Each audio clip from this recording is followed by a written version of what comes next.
Hello बच्चों, चलिए आज का हमारा प्रश्न परवलय वाई स्क्वायर बराबर 16x के सापेक्ष बिंदुओं की स्थिति ज्ञात कीजिए। बिंदु हमें दिए गए 4 - 8, 2 4 0 1 व -2 8। अब हमने इन बिंदुओं की स्थिति ज्ञात करनी। बिंदु की स्थिति से यहाँ से तात्पर्य होगा बिंदु परवलय के अंदर होंगे, परवलय के बाहर होंगे या परवलय के ऊपर होंगे।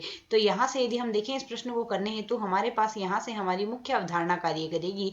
यदि हमारे पास परवलय का समीकरण वाई स्क्वायर बराबर 4ax है और यदि हमें किसी भी बिंदु x1 y1 की स्थिति देखनी है तो x1 y1 की स्थिति हमारे पास यहाँ से परवलय से बाहर स्थित होगी। परवलय से बाहर स्थित होगी यदि हमारे पास यहाँ से इस प्रश्न के अनुसार y1 स्क्वायर, y के स्थान पर y1 रखेंगे, x के स्थान पर x1 रखेंगे, तो y1 स्क्वायर का मान यदि हमारे पास यहाँ से बड़ा आ जाए 4a x1 के, तो इससे बड़ा आ जाएगा। इस स्थिति में परवलय से बाहर होगी, परवलय के अंदर स्थित होगी यदि हमारे पास यहाँ से y1 स्क्वायर का मान छोटा आ जाए 4a x1 के, और यदि हमारे पास परवलय के ऊपर स्थित होगा अर्थात परवलय पर स्थित होगा यदि y1 स्क्वायर बराबर 4ax1 आ जाए। तो यदि हम इसी प्रश्न के अनुसार यहाँ से सरल करें, हमारे पास परवलय दिया गया y स्क्वायर बराबर 16x। तो यदि हम यहाँ से प्रथम बिंदु के सापेक्ष लें, प्रथम बिंदु हमें दिया गया 4 - 8, तो 4 - 8 y के स्थान पर हम यदि यहाँ से 4 रख दे तो 4 का वर्ग आ जाएगा, और x के स्थान पर यदि -8 रख दे 16 - 8 आएगा। 4 का वर्ग आएगा हमारे पास यहाँ से 16। अब यहाँ से हमें यह देखना है किसका मान छोटा है बड़ा आएगा। बराबर तो हमारे पास यहाँ से आए कोई आवश्यक नहीं है।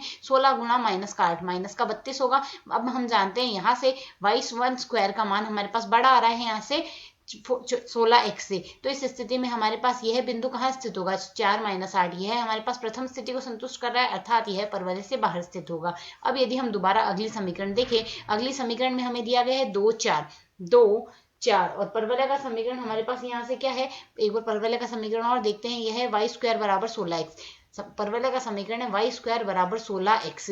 तो यदि हम y के स्थान पर 4 रख दे तो 4 का वर्ग आ रहा है, 16 गुणा हमारे पास 2 आ रहा है। अब यदि सरल करें 4 दूनी 16 हो जाएगा, 16 दूनी 32 होएगा, अर्थात हमारे पास यहाँ से y स्क्वायर का मान छोटा आ रहा है 4ax से। तो यदि छोटा आता है इस स्थिति में हमारे पास यहाँ से क्या होगा, यह बिंदु परवलय के अंदर स्थित होगा, अंदर स्थित है।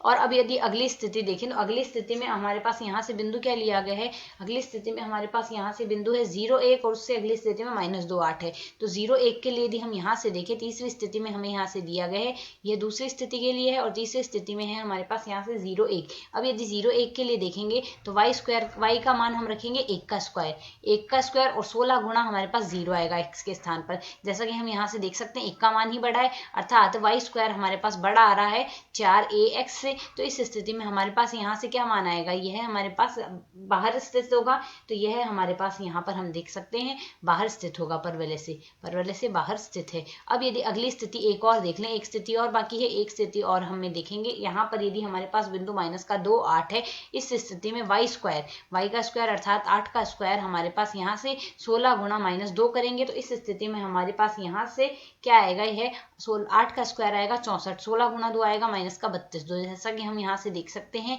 यह हमारे पास यहाँ से मान बड़ा है, यह मान यदि बड़ा है तो इस स्थिति में हम यहाँ से क्या कह सकते हैं, यह भी हमारे पास परवलय से बाहर स्थित ही बिंदु होगा। हमें इन चारों बिंदुओं की स्थिति देखनी थी जो हमने बता दी। आशा है समझ आया। धन्यवाद।